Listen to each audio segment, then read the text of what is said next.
esta tuberculosis se menciona que va a presentar un desafío para la salud pública en el Perú y es una de las principales causas, en este caso, de mortalidad y duelo.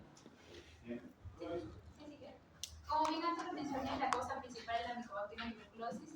Tenemos un complejo de Mycobacterium tuberculosis, como podemos ver la Mycobacterium tuberculosis, también conocido como bacilo de Koch, la Mycobacteria morbis, la Mycobacteria microti, Mycobacterium africana. En este caso, la más importante es la Mycobacterium tuberculosis, que prevalece en un 95%. Siguiente.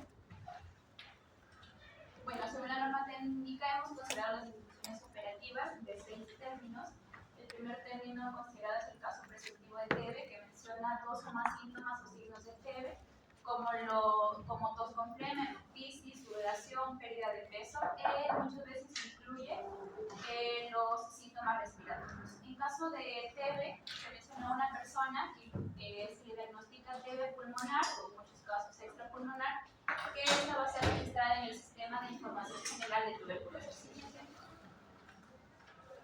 Bueno, en caso de tuberculosis con confirmación bacteriológica se define como el resultado positivo de TB por baciloscopía, cultivo o pruebas diagnósticas rápido para TB, ¿no? Estas muestras van a ser obtenidas por una muestra biológica, ya sea de líquidos o secreciones biológicas. En cuanto al caso de tuberculosis pulmonar, este va a ser un diagnóstico de TB con compromiso del parénquima pulmonar, con o sin confirmación bacteriológica. En presencia de compromiso, tanto pulmonar como extrapulmonar, se menciona que el caso define como TB pulmonar. Siguiente.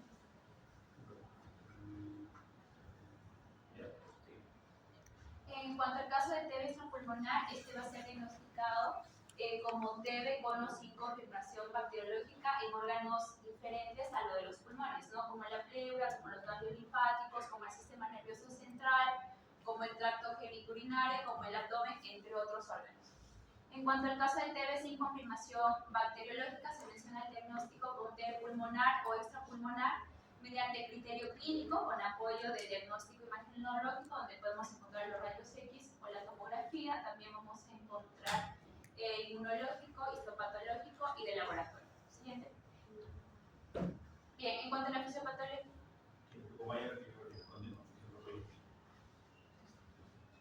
Bien, para continuar con la fisiopatología, hay que entender primero cuál es la estructura de la Mycobacteria tuberculosis. En primer lugar, sabemos que es causado por el complejo Mycobacterium tuberculosis, pero de estos, lo más frecuente es la Mycobacterium tuberculosis, que está compuesto característicamente por la membrana citoplasmática, que está compuesta por una bicapa lipídica, y la pared celular, que se compone de lípidos, carbohidratos y proteínas. Entre ellos, los lípidos son los más importantes porque son los que le van a dar la capacidad al bacilo de ácido alcohol resistente. Aquí tenemos al aminógeno lactano y al peptidoglucanomureína, que son importantes porque le van a dar la capacidad del bacilo ácido resistente. Pero también tenemos a los ácidos micólicos, que además de darle esa propiedad, también van a darle la virulencia y la adhesión a macrófagos celulares.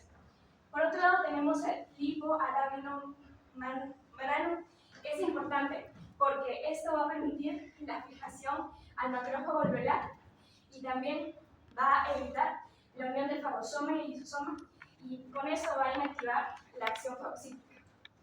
Y ahora sí, comprendiendo la importancia de la estructura de la Mycobacteria, vamos a hablar sobre la fisiopatología de la tuberculosis pulmonar. Bueno, Estás haciendo bien. Estás bien, pero sigue. Continuando con la fisiopatología de la tuberculosis pulmonar, sabemos que dentro de este complejo del lipoarabinomanano tenemos una manosa, ¿no?, que participa dentro de esto. Esta manosa va a ser la que va a ingresar y se va a unir a un receptor que se va a encontrar aquí en la membrana del macrófago. Entonces, una vez que se une esta manosa con el receptor de manosa, va a poder ingresar la Mycobacterium tuberculosis. No sabemos que la Mycobacterium tuberculosis se va a transmitir a través de gotitas de saliva y todo eso. Quiere decir que va a lograr, primero, librar mecanismos de defensa que tenemos, como las vibrisas, los cornetes, el mismo epitelio que secreta moco, y con eso también los macrófagos celulares. Sabemos de que la micobacteria, dentro de su estructura, va a tener la manosa, que se va a unir a un receptor de manosa y va a lograr ingresar penetrando al macrófago alveolar.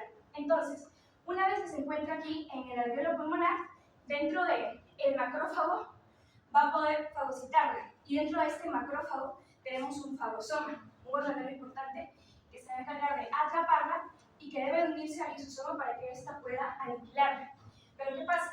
Dentro de la estructura de la micobacteria hay glucolípidos importantes como el el lipo, amino manano, que va a reclutar una proteína importante, que es la coronina, y esta coronina va a activar a la fosfolipasa calcitrineurina, que se va a encargar de inhibir la unión del fagosoma y lisosoma. Quiere decir que la micobacteria va a empezar al fagosoma y va de alguna manera cubrirse de la actividad antimicrobiana del lisosoma. Entonces, dentro de este fagosoma, la micobacteria va a comenzar a replicarse. Asimismo, tenemos las células dendríticas y también algunos macrófagos celulares, pero principalmente las células dendríticas, que se van a encargar de acoger un antígeno del antimicrobiano y viajar a través de los vasos linfáticos o celulares linfáticos y van a llegar hacia los linfocitos TCD4 vírgenes. Entonces, aquí es donde participa la interleucina 12 y 18, que una vez que se presenta este antígeno va a poder diferenciarse en linfocito T helper 1. Ese linfocito T helper 1 es muy importante porque va a secretar el interferón gamma, y ese interferón gamma es muy importante porque va a activar a los macrófagos, o sea, va a estimular y va a activar la unión del fago y lisosoma para que de esta manera puedan aniquilar a la bacteria. Asimismo, también puede tener otras funciones importantes como es la síntesis de otras enzimas capaces de poder degradar a la bacteria. Una vez que se va a activarse el macrófago y va a eliminar todo esto, se va a formar, esos macrófagos activados se van a diferenciar en histocitosis epiteloides, que van a formar un granuloma, y ese granuloma se encarga de reclutar a la bacteria. Pero puede pasar dos cosas con ese granuloma, o puede el sistema inmunológico competir con esto y curarlo y reemplazarlo por tejido fibroelástico denso y posteriormente cicatrizarlo, o este granuloma lo que va a ocasionar es un tejido, una sustancia gaseosa que es la blanca, amarillenta, que luego va a poder evolucionar a una cavitación, que es una cavidad dentro del tejido pulmonar, producto de la necrosis y de la licuación de ese granuloma gaseoso.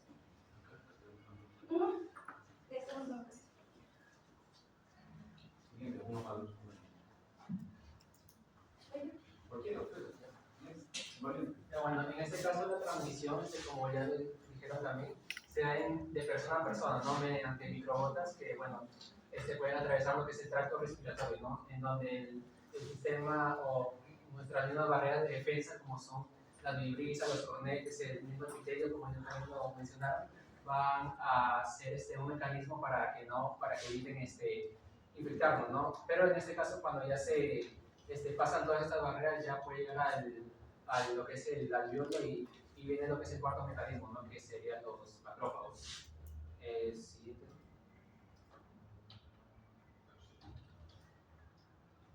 Ya bueno, en este caso tenemos lo que es un huésped que es inmunocompetente y lo que es inmunodeficiente, ¿no? Que el inmunocompetente va a ser que una persona que tiene un sistema inmunológico sano, en donde acá sí va a haber una respuesta inmune, ¿no? En donde acá sí se forma la lesión gaseosa, ¿no? En donde va a haber los neutrófilos, los linfocitos T y los macrófagos y las mismas células epiteliales que evitan que los mismos microorganismos o la bacteria se salgan, ¿no? Por lo que, bueno, en este caso puede que lo elimine o que la mantenga ahí, ¿no? Y en este caso, bueno, ese se le llama el complejo de Bohm. Y cuando ya se calcifica, viene a ser el complejo de Renge.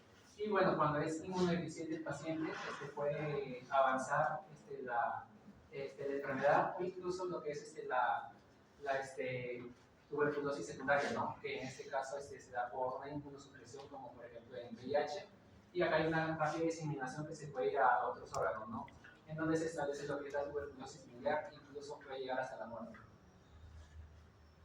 Ok, las manifestaciones clínicas, como lo sabemos, Generalmente, en lo que es la tuberculosis primaria y la tuberculosis primaria latente, puede que se presente sin síntomas, ya que en la primaria, acá hay acá prácticamente se para la enfermedad porque se establece el conteo, ¿no? Y en la primaria latente, acá también lo para. En cambio, se va a presentar lo que son los síntomas cuando está lo que es la infección secundaria o infección primaria progresiva. ¿Qué es un sintomático respiratorio? Ustedes dos, estamos seguros. ¿Qué es un sintomático respiratorio? Cuando presenta el problema por más de una semana. El sintomático respiratorio. Háganme caso, por favor, ya no son niños, yo les he dicho. Entonces, les estoy diciendo esto para que ustedes mismos colaboren. Si sus compañeros van a estar hablando y ustedes no tienen el celular, ¿para qué en serio? ¿Ya? Me incomoda. Igual atrás, amigos de los que estudian. Su estudiar ya pasó. Nada claro. ¿Okay? Una más que los veo, los voy a invitar a salir de la manera más elegante posible. ¿Sí? Si no salen, la segunda ya no voy a ser tan elegante. Les voy avisando. Fíjense. Okay, Quedan un minuto, dos. Y se presentan lo que son los síntomas en lo que es la tuberculosis primaria progresiva, que en este caso el sistema o el organismo no puede detener la enfermedad, ¿no? Y puede progresar. Y en lo que es la tuberculosis secundaria, que bueno, ya lo dije, que hay una reinfección o una inmunosupresión, ¿no? En donde acá se presenta lo que es la tos con flema, la fiebre escalofríos, también la sudoración nocturna, que es una de las más importantes, y la hemoptisis, ¿no? Y en este caso los síntomas respiratorios que se presentan, lo que es tos y flema por más de 15 días o 2 semanas. ¿Les tocó a ustedes este tema? No, bien, gracias por el momento. A las 3 del bloque, como pueden ver, yo lo voy a llamar porque necesito verificar porque un momento, por favor.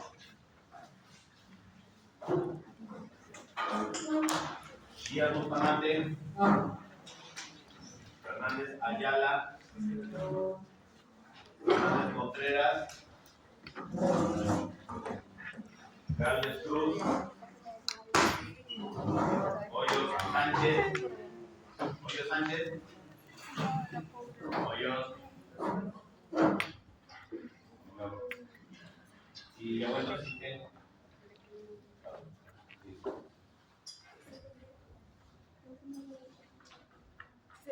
Les toca diagnóstico microbiológico, accionoscopía de cultivos y pruebas de sensibilidad. Son exactamente las 5:28.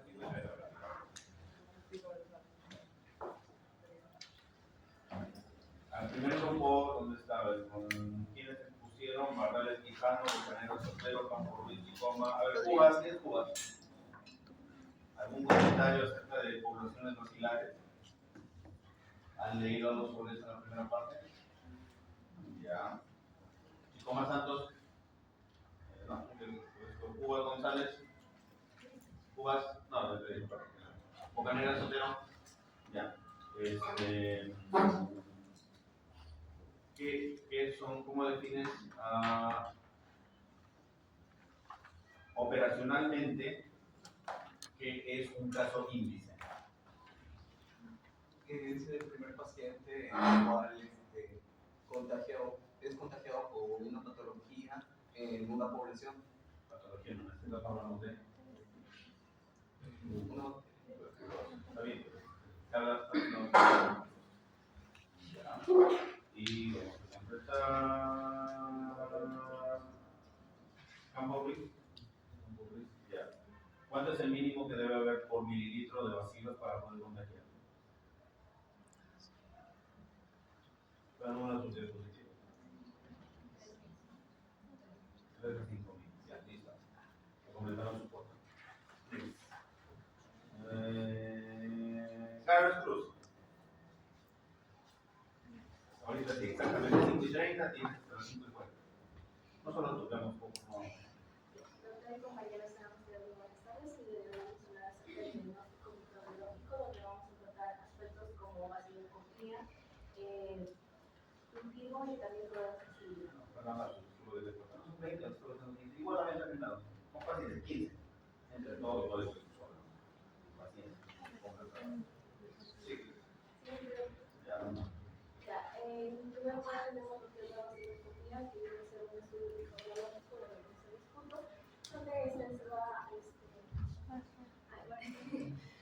va a estudiar lo que son los bacilos ácido alcohol resistente. Dentro de ellos vamos a mencionar que el esputo es uno de los más comúnmente analizado, ya que es importante para lo que es el diagnóstico de TB pulmonar y también es la forma más frecuente. Dentro de ellos se cabe mencionar que es importante también la calidad de la muestra y es esencial para poder obtener los resultados confiables y del diagnóstico de tuberculosis. Sin embargo, también se pueden recolectar otras muestras dependiendo del órgano afectado. Tenemos aquí el esputo que puede mostrar apariencias físicas, como es una purulenta que puede ser de color amarillenta o verdosa, puede ser indicios de una enfermedad de la vía respiratoria inferior y también indicador de TBC.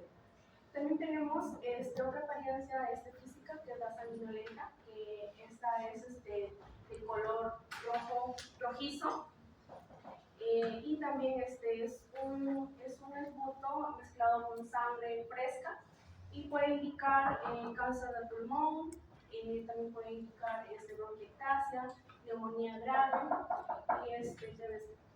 También tenemos lo que es mucosa, que puede ser de un aspecto transparente o blanquecino, puede indicar infecciones en fase agudas y también indicar también indicar afectación de las vías respiratorias superiores. También tenemos lo que es el IVA, que puede ser de aspecto espumoso, sin mucosa y sin Hija. bueno.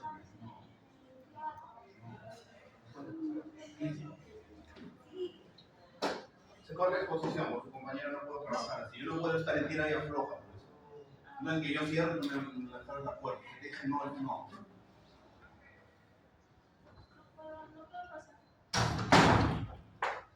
Yo soy buena gente. Yo le dije no, no está abriendo y se rompió mi trabajo. ¿De qué grupo eres? ¿Quién es otro? Para me enteraré los resultados. Y finalmente puede ser uno de los aspectos que no puede servir para lo que es una vacunación.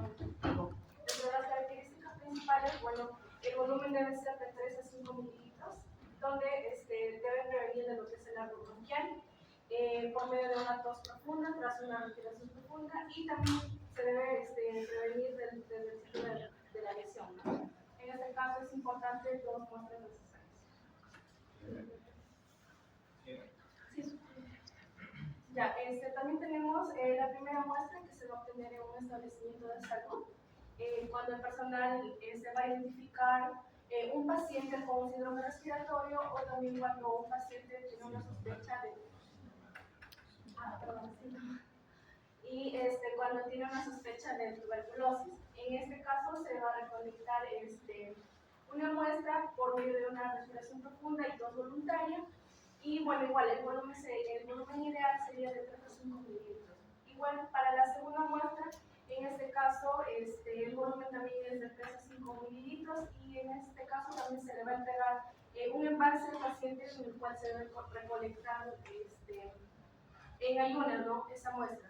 Hay métodos especiales para niños, pacientes psiquiátricos y ancianos. Dentro de ellos tenemos lo que es la inducción del esputo, donde se realiza mediante una nebulización con solución salina hipertónica que es del 3 al 5%, y también en este caso se va a purificar secreciones, lo cual también va a facilitar la tos productiva y también va a requerir un personal capacitado y también medidas de bioseguridad. Dentro de otro método específico también tenemos lo que es el lavado gástrico, es más usado en niños, en pacientes que se encuentran en ayuna. En este caso se va a introducir una sonda nasogástrica y se va a realizar un aspirado del jugo gástrico. En este caso se va a refrigerar de 2 a 8 grados centígrados y se va a realizar en menos de 4 horas. Por último tenemos el lavado bronquial. Aquí se va a realizar mediante la bronquioscopía, por medio de un suero fisiológico estéril y a través de un aspirado. Aquí este método es más invasivo y se debe utilizar solo si no se tiene una muestra. Pregunta. ¿Qué pasa si normalmente al paciente le decimos venga un día a dejar una muestra y al otro día regresa a dejar su muestra? ¿Ya? Pero imaginemos que el paciente vive muy lejos de nuestra salud, hay gente que vive súper lejos y no puede venir al día siguiente a dejar la muestra. Le indicaría 2 muestras en un mismo día.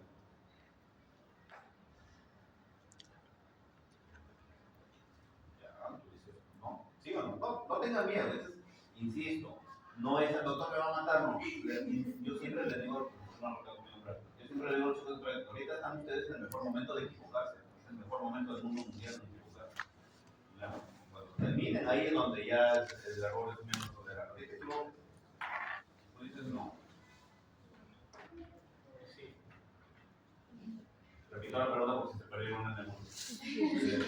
En el primer día, o sea, cuando tu paciente dice, lo que les dice la doctora está bien, el primer día se pide una muestra, el segundo día una muestra, pero hay pacientes que por X motivos no pueden y que van a chocar con eso varias veces ustedes.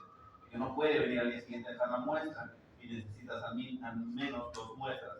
¿Le pedirían el mismo día 2 muestras? La doctora dice no, la doctora dice sí, la doctora no. Sí, por la situación. Ya, por la situación. No. La norma técnica les dice bien claro que pueden pedirle hasta 2 muestras en el mismo día con una diferencia de por lo menos media hora entre una y otra muestra. ¿Ya? Entonces eso que les quede claro, sí se puede. Si el paciente es itinerante o por ese motivo no puede venir a la ¿siguiente? ¿Siguiente? Sí, siguiente.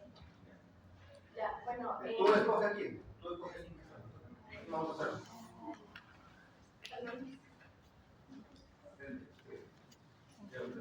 Continuando con las pruebas, tenemos la fase de enfoque directa. La enfoque directa, que es la técnica del 100 Nielsen. Esta técnica es una tinción. Los resultados que se van a observar es una técnica que se tiene que visualizar en el microscopio. Lo que encontramos es, bueno, cuando no se encuentran bacilos ácido-alcohol resistentes, los va a dar. En 100 campos vamos a tener que no se observa, obviamente. Si se observa de 1,99 en 100 campos, vamos a tener 10 positivos. Después de esto ya vamos a ver la intensidad medida en cruces, que si se observa de 10 a 99 en 100 campos es positivo con una cruz. Si se observa de 1 a 10 bacilos ácido-alcohol resistentes por campo, por 50 campos observados son 2 cruces. Si se observa más de 10, en 20 campos ya vamos a hablar de 20 cruces. Como lo mencioné antes, el 20 no.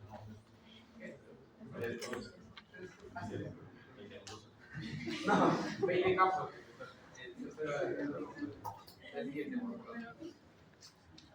Bueno, en la parte de cultivos tenemos 2 tipos. Los cultivos sólidos con el método Lowy-Jensen y el método Wawa. Y el cultivo líquido con el MGDI, que es el Mycobacterium growth indicator del tubo. Por favor. Sí. Ya, en los cultivos sólidos, como se puede ver, tenemos el método Lowy-Jensen y el método Wawa.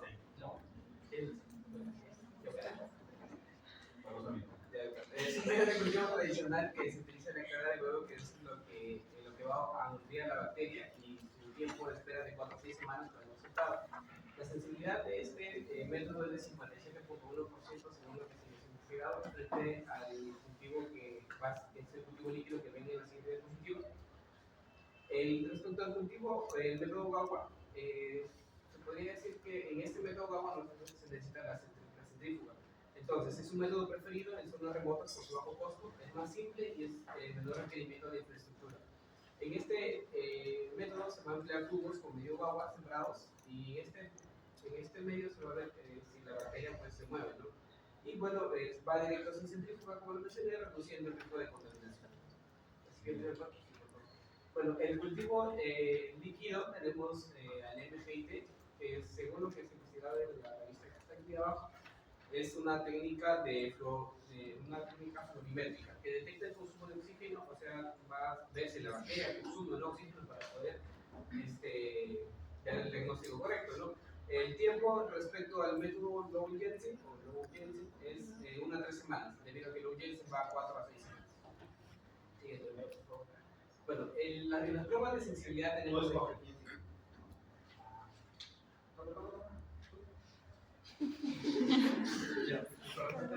¿Qué estamos matando ahí?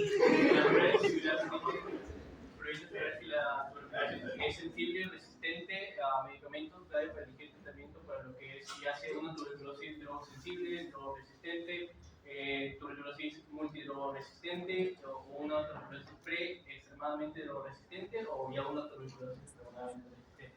Acá lo que se va a hacer es estas pruebas de sensibilidad evitan lo que es la propagación de cepas resistentes, usan lo que es el PCR en tiempo real en muestras pulmonares o extrapulmonares, dependiendo de dónde sea extraída, y la prueba de diagnóstico rápida molecular detecta la TB y resistencia a lo que es la rifampicina como la GMX. Y no se usa como monitoreo para lo que es el tratamiento, pero orientan lo que es el diagnóstico inicial. Lo que es el flujograma para el diagnóstico de TB, en un caso de presuntivo de un paciente de TB, se hace lo que es la vaciloscopía y la prueba de diagnóstica rápida molecular. En la vaciloscopía, si sale negativo, consulta médica. Si la PD sale positivo, es un caso de TB. En lo que es la prueba diagnóstica rápida molecular, vamos a ver que si no se detecta micobacteria de tuberculosis, no es un caso de TB, pero si es detectado, se confirma el caso de TB. Se hace la prueba de sensibilidad y podemos tener que es de primera o segunda línea. Después se hace la prueba de sensibilidad con lo que es fenotípica, con la MGIT, y el resultado da como resultado la resistencia a qué tipo de resistencia tiene la tuberculosis. Siguiente. Imaginemos que tu paciente se completaría con vaciloscopía negativa. La negativa le mandarías, le pedirías un Ginexpa. La negativa. Primero, Ginexpa. ¿Vamos a hablar a alguno de ustedes más adelante del prueba de sensibilidad Ginexpa en el mismo lugar? ¿O aquí es el momento? Aquí, ¿verdad? ¿Nadie? ¿Cómo ustedes? Pero porque estamos contigo, prueba de sensibilidad. Ginexpa. ¿Qué detecta Ginexpa? Quiero que nos digas o le comentes a tus compañeros qué es Ginexpa y qué detecta Ginexpa. Detecta que la resistencia al iniciamiento de la rifampicina. ¿Y qué identifica? Si es resistente a lo que No, es. claro, está bien. Sí, Concepto está bien. Resistente a rifampicina, está perfecto. ¿Y qué más identifica? ¿Alguien de ustedes? Los estoy dejando un carta libre. Bueno, cuando hay una resistencia a antibióticos, todas las bacterias crean mecanismos, ¿no? Claro. Mecanismos para adaptarse a la actividad genética fenotípica contra el medicamento. No sé, puede, por lógica, encontrar una enzima, una modificación genética debido al mecanismo de resistencia de la bacteria. Ya. Lo que hace es básicamente dos cosas, sencillo. Identifica resistencia a rifampicina y detecta la presencia del ácido nucleico. Pregunta para todo el grupo. ¿Cuánto tiempo demora en resalir un resultado de Ginexpa? ¿Segundo solo? ¿Alguien más? Yo he visto que es 90 minutos. Ya. El tiempo de solamente hacer una contación chiquita nada más. El BK puede ser positivo o negativo, pero lo mandas a cultivo y como ya dijimos en un momento demora 4 o 6 semanas. Entonces hay mucho tiempo para tener el resultado. Se inventaron las pruebas de sensibilidad en el transcurso de los últimos años. Una de las primeras que más se utiliza, menos aquí en Chiclayo, es el Ginexpa. Ginexpa es una prueba de sensibilidad que identifica dos cosas: la presencia del ácido nucleico, de micobacterium tuberculosis, del complejo micobacterium tuberculosis, y la resistencia no a rifampicina. Solo ese medicamento, nada más. La pregunta que te hacía es: si tu paciente sale BK positivo, ¿lo envías al Ginexpa, sí o no? Y si tú sales negativo, ¿lo envías al Ginexpa? También. ¿Dices que sí? Sí. Lo que diga el resto. No. Ya. Ginexpa, ya, ahora sí, cambio. ¿Van a hablar de genotype o lo vas a mencionar? No. Entonces, como ustedes me dicen la prueba molecular, es cierto, se utiliza Ginexpa, es una, pero Ginexpa es muy, vamos a hablar, supongo que ustedes van a hablar acerca del tema de los medicamentos anti-TB. Sí, tenemos tiempo, son 5 minutos. Y va a hablar acerca de la resistencia a los distintos medicamentos. Ginexpa solo detecta rifampicina, pero recordarán, o ya no es que recordarán, que cuando se pongan ustedes el tema de tratamiento, van a hablar de los 4 tipos de medicamentos que se utilizan. Y no solamente se utiliza rifampicina, que es el principal, sino que se utiliza isoniazida, etamutor, piracinamida. Entonces, así como Ginexpa identifica solo la rifampicina, hay otros métodos moleculares que cogen la resistencia y me identifican, aparte de la rifampicina, la isoniazida, o la isoniazida, rifampicina, piracinamida. Entonces, cogen más pruebitas. Obviamente son más complejas que lo que aquí, pero el genotype es una prueba que básicamente es el mismo principio, identifica presencia del ácido nucleico y a su vez identifica resistencia a isoniazida y rifampicina. Entonces, ¿qué se les quede? Porque porque ustedes van a ver un montón de veces pacientes con TB. Si el paciente te sale BK positivo, siempre envíenlo a GeneXpert, siempre. Y ahora diré, doctor, ¿cómo lo hago? Facilito, hay un formato que todo el Ministerio de Salud, y cuando estén los que han internado en salud en su momento, también tienen su opción de marcar. Ya, siempre marquen e indiquen en su reporte pedir GeneXpert. Porque tengan BK positivo para confirmar si hay resistencia o no a la rifampicina. Y si el GeneXpert, perdón, el BK es negativo, no significa necesariamente que tu paciente no tenga TB. Aparte de la clínica, los síntomas que no manifestó el grupo anterior, el GeneXpert es una muy buena opción en pacientes con BK negativo. Entonces, GeneXpert dice en la norma técnica, se le puede pedir al BK positivo y al BK negativo. En cambio, el Genotype, que les mencioné ahorita, que dice resistencia isoniazida y a rifampicina, solo se pide a los pacientes BK positivos, nada más. Listo, cierro mi intervención. ¿Ves? Sí. Bueno,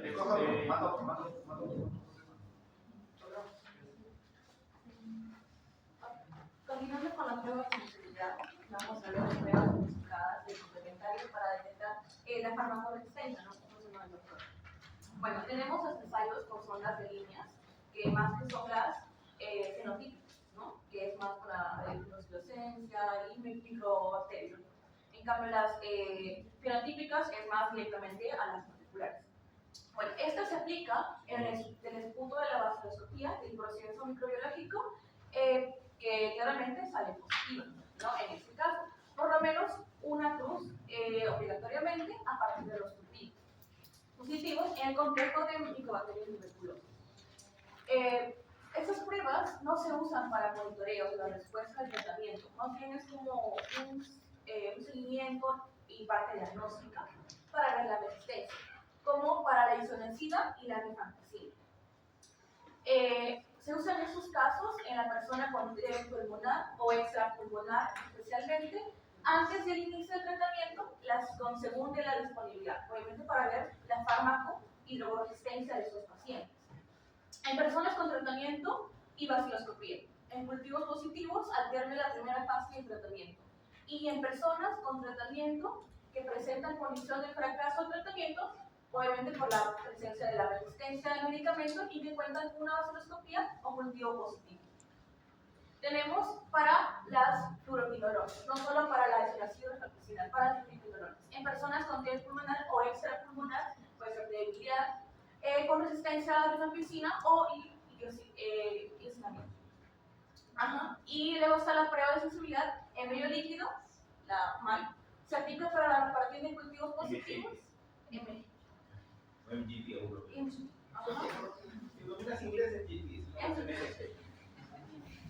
Para cultivos positivos en medios sólidos o líquidos. Esta parte de medios sólidos. Para medicamentos de primera y segunda línea. Y también implica de segunda línea, han visto por ahí la amicacina, ¿no? Incluyendo los medicamentos actuales y nuevos. Sí. Bueno, ¿quién se salvó? Dos se salvaron, ¿no? Ya, pero dos que se salvaron. Un minuto nada más. La pregunta es...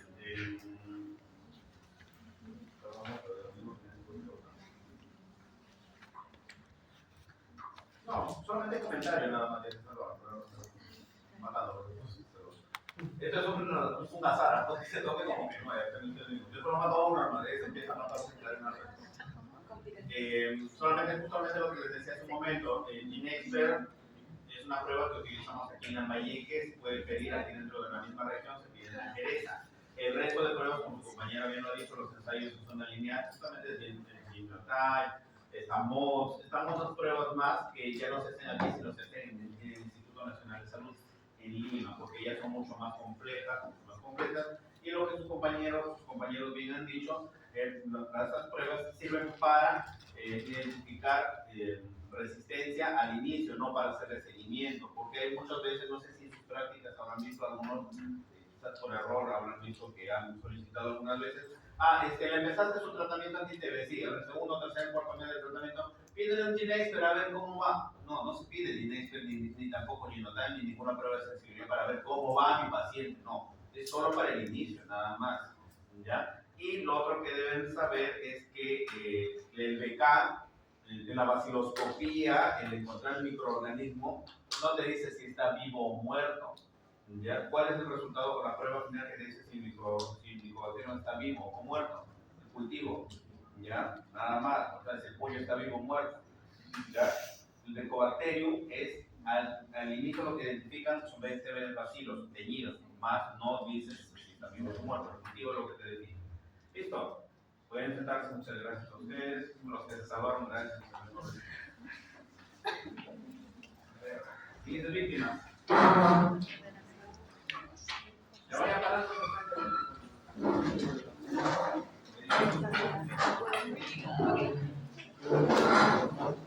Se le esquina del movimiento, por favor. ¿Está bien así o prefieren que venga ellos allá? ¿Qué las dos cosas? Lobato Cabrera, López Peña, Pedro Cueva, bien, Martínez Montada y Mendoza Hernández. Listo, le toca el diagnóstico imagenológico, radiografía, tomografía, todo el diagnóstico histopatológico extrapulmonar, ¿correcto? Ya. Lucero. Arranca.